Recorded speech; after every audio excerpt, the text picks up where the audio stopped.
కొద్దిగా వినిపిస్తుంది, బాగా వినపడ్డం లేదు. పక్కన డిస్టర్బెన్స్ కూడా ఏదో సౌండ్స్ వస్తుంది.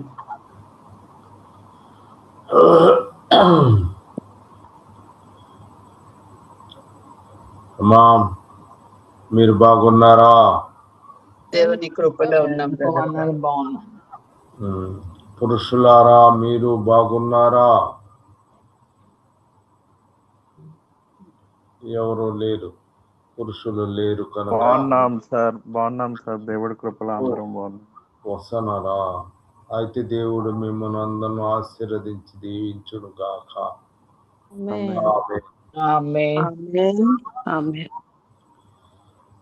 ఈ దినమున మనము మహిమ అనే దానిని మనము తెలుసుకుంటున్నాము. ఎందుకంటే ఎవరు కూడా ఏమి ప్రాపసీలు కనుక వాక్యము మీకు తెలియచేయవలసి ఉన్నది. ఇప్పుడు ఇక్కడ యోహాను సువార్త 12:28. సువార్త 12:28 తండ్రి నీ నామము మహిమపరచమని చెప్పాను. తండ్రి ఎవరో కుమారుడు తండ్రి నీ నామము మహిమపరచుము ఆమేన్ మహిమపరచమని చెప్పాను. అంతటా నేను దానిని మహిమపరచుతిని. ఇక్కడ మీరు జాగ్రత్తగా విషయమును తెలుసుకోవలసి ఉన్నది. ఆమేన్. ఏంటి ఇప్పుడు ఈ వాక్యం చదవండి, మళ్ళా చదవండి. తండ్రి నీ నామము మహిమపరచుమని చెప్పాను. ఒకటి. ఆ తర్వాత అంతటా నేను దాన్ని మహిమపరచుతిని, మరలా మహిమపరచును అని ఒక శబ్దము ఆకాశం నుండి వచ్చాను. ఆమేన్. ఎన్నిసార్లు మహిమపరిచాడు? 2 సార్లు. తండ్రి నీ నామము మహిమపరచుమని చెప్పాను. ఇది తండ్రితోటి కుమారుడు చెప్తున్నాడు. కుమారుడు తండ్రికి చెప్తున్నాడు. ఏమని? అయ్యా మహిమపరచయ్యా అని చెప్తున్నాడు. అవునా కాదా? దాని మీద ఒక శబ్దం ఆకాశము నుంచి వచ్చింది. కాబట్టి కుమారుడు చెప్పాడు. ఏమని? మహిమపరచు అని చెప్పాడు. ఇప్పుడు ఆయన కూడా ఆయన మహిమ పరచాలి. ఆమేన్. అట్లానే అంతటా నేను దానిని మహిమపరచుతిని. ఆమేన్.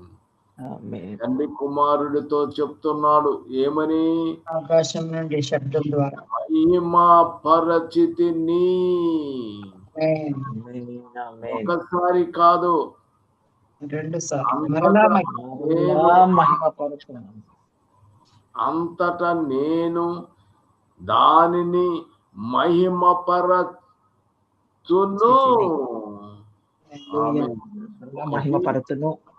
ఒకటి, నేను దానిని మహిమపరచితిని, మరలా మహిమపరచును. ఆమేన్ అని ఆకాశము శబ్దము ఆకాశము నుండి ఒక శబ్దము ఆకాశము నుండి వచ్చాను. కరెక్టే కదా? కాబట్టి 2 సార్లు ఎందుకు మహిమ పరచాలి చెప్పండి. మరి టకటక మాట్లాడతారు కదా, చెప్పండి. తండ్రి కుమారుడు అడిగాడు, ఆల్రెడీ మహిమపరచను మరలా మహిమపరచును అని కుమారుడు అడిగినందుకు రెండోసారి. ఇంకా 2 సార్లు మహిమ పరచాడు. ఎందుకు ఎలా జరిగింది? అవును, ఆమేన్. అంటే భూలోకములో భూమిలో మీద తీర్పు జరుగుతుంది కనుక భూమి మీద మహిమ పరచితిని. అదే సమయములో పరలోకమునందు కూడా ఈయన మహిమ పరచబడి ఉన్నాడు.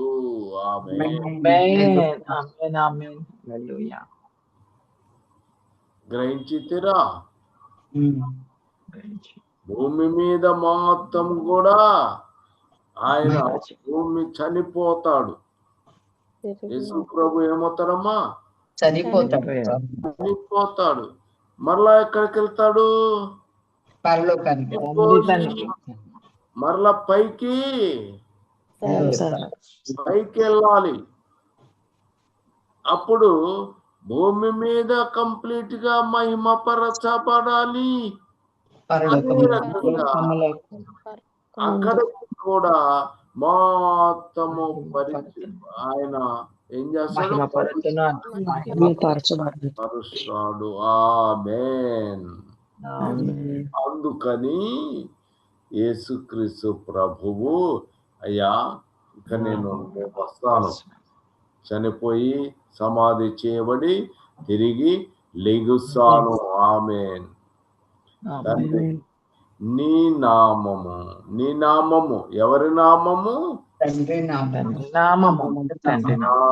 తండ్రి కుమార పరిశుద్ధాత్మ నామము. తండ్రి నీ నామము మహిమ పరచుమని చెప్పాను. అంతటా తండ్రి చెప్పాడు, నేను భూమి మీద కూడా నేను మరలా నువ్వు భూమి మీద నుండి చనిపోయి తిరిగి మరలా లెగుస్తావు, లేచి పైకి వెళ్ళాలి. కనుక మహిమ అక్కడ కూడా పరలోక ప్రార్థనలో 2 ఉన్నాయి. పరలోకమందున్న మా తండ్రి నామము పరిశుద్ధపరచబడును గాక, పరిశుద్ధపరచబడును గాక, మీరు మీ చిత్తము పరలోకమందు నెరవేరినట్టు భూమి అందు నెరవేరును గాక. కాబట్టి 2 విషయాలు కూడా మనము గ్రహించుకోగలము.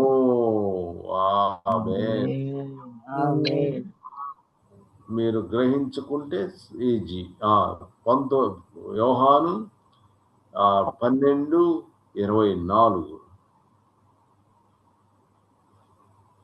గోధుమ గింజ భూమిలో పడి 12:29. ఇప్పుడు చదివింది. కాబట్టి అక్కడ నిలుచుండి వినిన జన సమూహము ఊరిమెను అనిది. కూర్చున్నటువంటి వాళ్ళంతా కూడా అనుకుంటున్నారు ఏమని అని, ఊరిమింది అనుకుంటున్నారు.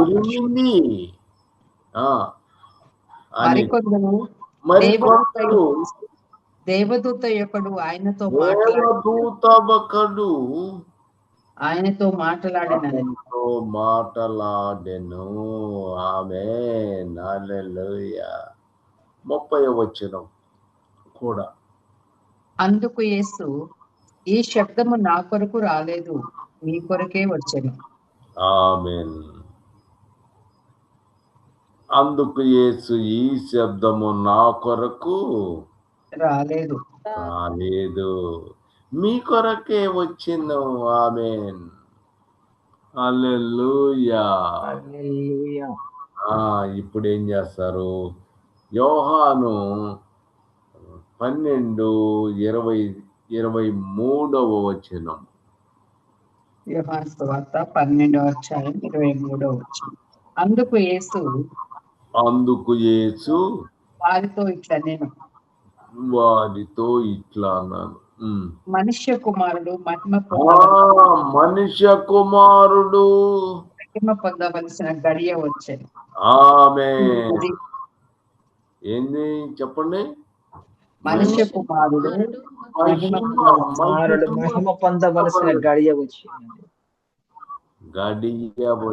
ఉన్నది. కాబట్టి యేసుక్రీస్తు ప్రభు తండ్రిని అడుగుతున్నాడు, తండ్రిని ఏమని? మహిమ పరచుమని.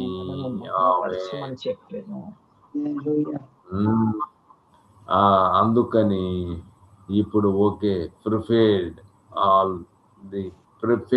ఆమేన్, హల్లెలూయా.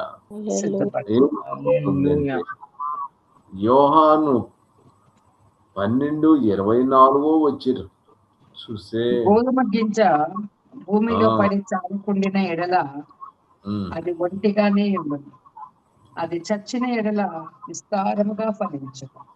ఆమేన్. మరి ఇప్పుడు గోధుమ గింజ భూమిలో పడిద్ది, చనిపోయాడు. తర్వాత ఏం చేస్తాడు ఆయన? మరలా తిరిగి లెగుస్తాడు. ఆమేన్.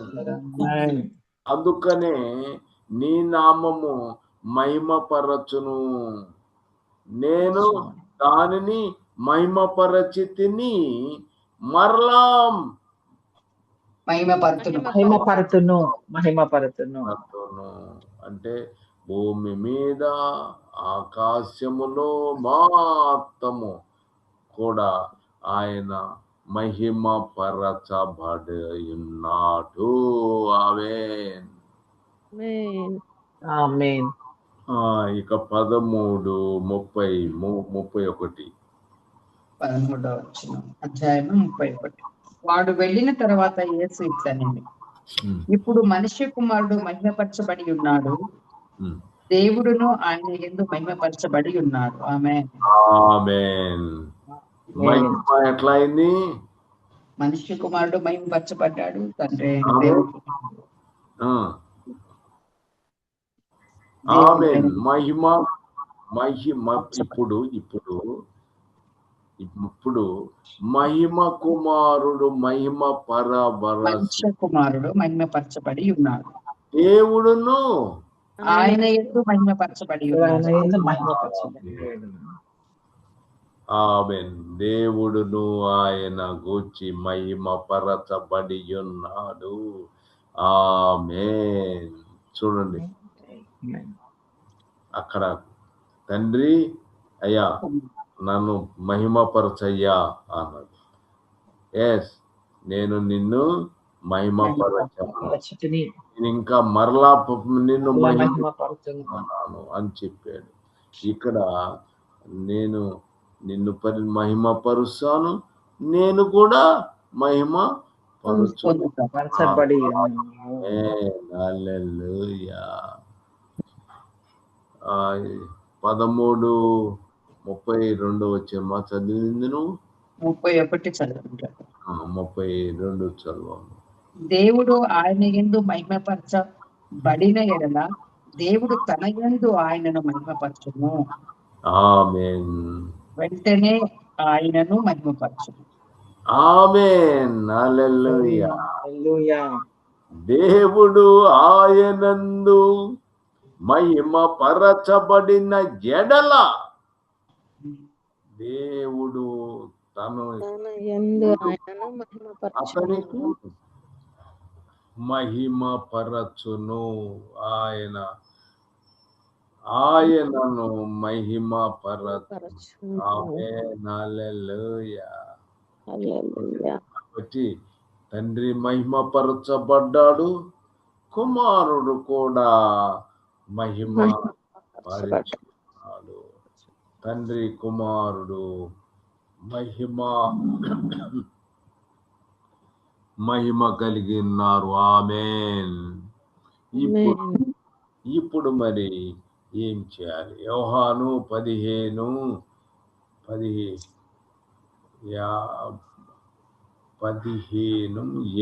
వచనం. మీరు బహుగా ఫలించుట వలన నా తండ్రి మహిమపరచబడును, అటువలనే మీరు నా శిష్యులగుదురు. ఆమేన్. కాబట్టి ఇప్పుడు మీరు తెలుసుకోవాల్సినదేంటి? మీరు బహుగా ఫలించుట వలన. బహుగా ఫలించుట వలన. ఇప్పుడు నేను మహిమపరచటము, మహిమపరచటము, తండ్రి నా యందు మహిమపరచటము అయినా కదా, ఆయన అయిపోయింది. ఇక అయిపోయిన తర్వాత ఇక మీరు ఫలించాల్సిన అవసరము ఏర్పడబడింది. మీరు ఇప్పుడు దాకా తండ్రి వైపు తిరిగాడు, అవునా కదా? తండ్రికి చేశాడు. ఇక మన వైపు తిరిగాడు. ఆమేన్. యేసు క్రీస్తు ప్రభువు శిష్యులైనటువంటి వాళ్ళ దగ్గరకి ఆయన వచ్చాడు, అటు తిరిగాడు. తిరిగిన తర్వాత మీరు బహుగా ఫలించవలన తండ్రి మహిమపరచుబడును. నేనైపోయాను, నా తండ్రి అయిపోయింది కనుక ఇప్పుడు మీరు ఆయనను మహిమపరచబడాలి. ఆమేన్. ఇందువలన మీరు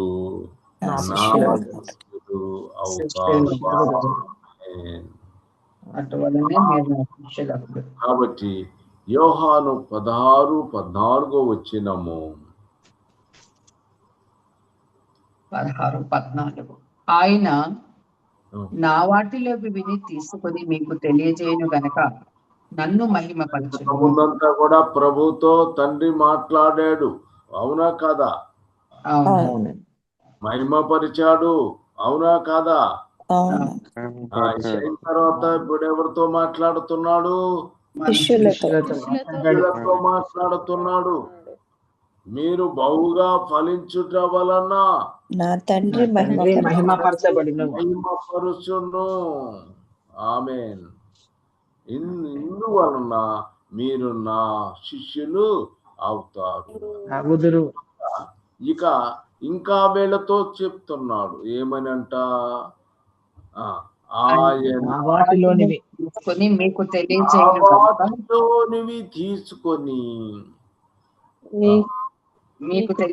గనుక నన్ను మహిమపరచు. ఆమేన్. నా తండ్రి మహిమపరచును. ఎవరు మహిమపరిచేది? మొట్టమొదటి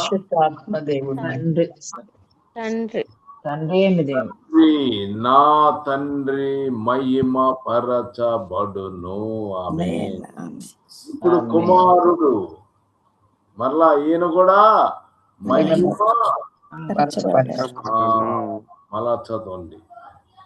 ఆయన నా వాటిలో తీసుకొని మీకు తెలియజేయను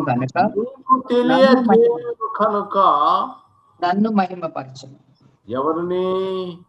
కుమారుడైన ప్రభువును. కాబట్టి కనుక నన్ను మహిమపరచును. ఆమేన్. 15వ వచనము. తండ్రికి కలిగినవన్నీ నావి. తండ్రికి ఆల్రెడీ ఉన్నవన్నీ నావే.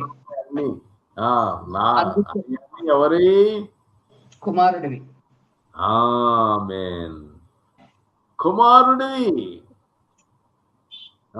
అందుచేత ఆయన నా వాటిలోనివి తీసుకొని మీకు తెలియచేయనని నేను చెప్పి తిని. ఆమేన్. తండ్రి ఆ ప్రోటోకాల్ చూడు. తండ్రి, కుమారుడు నుంచి ఇక్కడ మనకి. ఆమేన్. మరలా ఒకసారి గ్రహించండి, మీకు అర్థమవుద్ది. తండ్రికి కలిగినవన్నీ నావి. అందుచేత ఆయన నా ఇప్పుడు నేను నాకున్నాయి, నా వాటిలోనివి తీసుకొని నాది తీసుకున్నాడు చేస్తున్నాడు. కుమారుడు తెలియజేసి తీసుకొని మీకు నేను చెప్పి తిని ఆమేన్. ఆమేన్. 17 రెండవ వచనం టైం అయిపోయింది స్పీడ్ గా. 17 భాగం 17 అధ్యాయం 2వ వచనం. నీ కుమారుడు నిన్ను మహిమపరచునట్లు నీ కుమారుని మహిమపరచు. నీవు నీ కుమారునికి ఇచ్చిన వారికి అందరికీ ఆయన నిత్య జీవం అనుగ్రహించినట్లు సర్వ శరీరుల మీద ఆయనకు అధికారం ఇచ్చింది. అద్వితీయ సత్యదేవుడమైన నిన్నును నీవు పంపిన యేసుక్రీస్తును ఎరుగుటయే నిత్య జీవం. చేయుటకు నువ్వు నాకు ఇచ్చిన పని నేను సంపూర్ణముగా నెరవేర్చి భూమి మీద నిన్ను మహిమపరిచితిని. ఆమేన్. నిత్య జీవము అనుగ్రహించున్నట్లు ఇప్పుడు దాకా మహిమపరచటం గురించి చెప్పారు. ఇక ఇప్పుడు నిత్య జీవము గురించి చెప్తాను మనము పొందుకోవాలి. ఆమేన్. టైం అయిపోయింది, నేనేమి చేయలేను. ఆమేన్. హల్లెలూయా. ప్రార్థన చేయమ్మా. హల్లెలూయా. ప్రభువా పరిశుద్ధాత్మ దేవా మీకు వందనాలు, స్తోత్రాలు. తండ్రి దేవా మీకు కృతజ్ఞతాస్తుతులు. మహోన్నతుడా మహాగణుడా మీకు మహిమ ఘనత ప్రభావాలనైనా మీకు స్తోత్రాలు. కాల సమయంలో మీరు మాతో మాట్లాడి మీ నామాన్ని ఘనపరుచుకున్నందుకు స్తోత్రాలు. నీ కుమారుని ద్వారా మాట్లాడిన ప్రతి మాట కొరకు స్తుతి చెల్లిస్తున్నాను. తండ్రి కుమారుడు ఈ లోకంలో తన పని చేసి తన పని చేస్తూ తండ్రి నీ నామం మహిమపరచుము అని చెప్పగానే వెంటనే నువ్వు జవాబుగా తండ్రి నేను మళ్ళా మహిమపరచుతుంది మళ్ళా మహిమపరచుతూ అనే ఒక శబ్దం ద్వారా నీ కుమారునికి మీరు ఉత్తరించిన విధానం బట్టి మీకు స్తోత్రాలు. నైనా నీవు పరలోకంలో సజీవుడమైన దేవుడమని ప్రభు నిజంగా రుజువుపరిచిన విధానం బట్టి స్తోత్రాలు. అది గ్రహించగలిగిన వారు కొందరు దేవదూత అనుకుని కొందరు అనుకుని ఉన్నారు. కానీ అయ్యా నువ్వు కుమారునికి ప్రభు నువ్వు శబ్దము ద్వారా జవాబించావు తండ్రి. అలాగేనైనా మనిషి కుమారుడు మహిమ పొందవలసిన గడియ వచ్చినట్లుగా గోధుమ గింజ పొరుగులో పడి చావకుండా ఎడలా అది ఫలించదని, అలాగే మనిషి కుమారుడిని మహిమపరచబడి ఉన్నాడు కనుక దేవుడు ఆయన యందు కూడా మహిమపరచబడి ఉన్నాడని మీరు సరించారు. నేను నీ కుమారుని ద్వారా మీరు మహిమపరచబడిన విధానం బట్టి మీకు స్తోత్రాలు చెల్లిస్తుంది. అవును ప్రభు, మీరు బహుగా ఫలించడం వలన నా తండ్రి మహిమపరచబడను అని ప్రభు, అందువల్లనే మీరు నా శిష్యులు అని చెప్పి ప్రభు చెప్తుండగా, అవును తండ్రి మేము ఫలించుట కొరకే ప్రభు నీ కుమారుడు లోకానికి పంపి ఆయనను మరణం అప్పగించి సమాధి చేసి తిరిగి లేచి జీవింప చేసుకుని తండ్రి బహుగా మనుషులు ఫలించడానికి మీరు ఏర్పాటు చేసిన ఆ ప్రణాళికను బట్టి మీకు స్తుతులు చెల్లిస్తున్నాను దేవా. అలాగే ప్రభు ఏవైతే ప్రభు ఆయన నా వాటిలో అన్ని తీసుకుని మీకు తెలియజేస్తున్నాడు కనుక ఆయన నన్ను మహిమపరుస్తాడు అని ప్రభు చెప్తున్నారు. అలాగే తండ్రికి కలిగినవన్నీ నావి, అందుచేత వాటిల్లో తీసుకుని మీకు తెలియజేస్తున్నాను అని ప్రభు వాక్యం కలిగిస్తుంది. ఆయన కుమారుడు తండ్రి ఏకమై ఉన్నారు, ఒకరిని ఒకరు మహిమపరుస్తూ భూమి యందును పరలోకమందును కూడా మహిమపరచబడే విధంగా తండ్రి వారి లోకంలో తండ్రి మనుషులను ఫలించడానికి చేసిన సమస్త కార్యములను బట్టి మీకు స్తుతులు చెల్లిస్తున్నాను. ఎందుకంటే నాయన అద్వితీయ దేవుడు సత్యదేవుడైన నిన్నును నువ్వు పంపిన క్రీస్తును ఎరగటానికే ప్రభు ఈ కార్యములన్నీ మీరు జరిగించారయ్యా. అవన్నీ ఎరిగి ఉన్నందుకు మాకు నిత్య జీవాన్ని కలిగ చేయడానికి మాకు నిత్య జీవాన్ని అనుగ్రహించారు నాయన. అలాగే మేము నిత్య జీవము పొందుకునే విధంగా తల్లి మమ్మల్ని సంపూర్ణంగా దేవుడు ప్రభుకి ఇచ్చిన యేసుక్రీస్తు ప్రభుకి ఇచ్చిన పని సంపూర్ణం చేసినందుకు భూమి మీద కూడా కుమారుని మీరు మహిమపరిచినట్లుగా వాక్యం చదివిస్తుంది. అందును బట్టి మీకే స్తుతులు చెల్లిస్తున్నాను. తండ్రి కుమారు పరిశుద్ధాత్మల ద్వారా మీ ప్రణాళికను ప్రభు సంపూర్ణంగా భూమి మీద నెరవేర్చి అయ్యా నశించిపోతున్న మమ్మల్ని అందరినీ కూడా ఫలింప చేసిన విధానం బట్టి స్తుతులు చెల్లిస్తూ అయ్యా తండ్రి మాకు నిత్య జీవం ఇచ్చినటువంటి కృపను బట్టి కూడా మీకు కృతజ్ఞతాస్తులు చెల్లించుకుంటూ వాక్యం ఇచ్చిన నీ కుమారుని దీవించి ఆశీర్వదించి మంచి ఆరోగ్యం దయచేయండి. నేను స్పష్టమైన మాట ఇంకా దయచేయండి. శక్తిని బలమును అనుగ్రహించమని మొరపెడుతున్నాను. కనికరించండి. వినుచున్న ప్రతి ఒక్కరు కూడా నీ నామం ఏ రీతిగా మహిమపరచబడిందో కుమారుని యందు, అలాగే కుమారుని ద్వారా తండ్రి నామం ఏ రీతిగా మహిమపరచబడిందో వారి ఇరువురి ద్వారా మాకెలా నిత్య జీవం వచ్చిందో మేము ఎలా ఫలించాము, మీరు మాట్లాడిన ప్రతి మాట కొరికే కృతజ్ఞతాస్తుతులు చెల్లిస్తూ చేరి వచ్చిన ప్రతి ఒక్కరిని దీవించి ఆస్వాదించమని మరొక కుమారుడు నీ వాక్యాన్ని ప్రకటించుకుని సిద్ధపడుతుండగా దేవా నీ స్వరం ఆయన ద్వారా మాతో వినిపించండి. నీ స్వరమును విని ప్రభు విని చెవిగల ఆట చెవి చెప్పు నా మాట చెవిగల వాడు వినును కాక అన్న రీతిగా ప్రతి హృదయమును ప్రభు వాక్యమును గ్రహించి నీ రాత్రి వరకు తండ్రి నేను మెలకుగాను నీ సన్నిధిలో నమ్మకంగా జీవించే భాగ్యం అందరికీ దయచేయమని ప్రభు అయిన యేసుక్రీస్తు వారి పరిశుద్ధ నామంలో ప్రార్థించి స్తుతించి సమర్పిస్తున్నాను తండ్రి. ఆమేన్. ఆమేన్. ఆమేన్.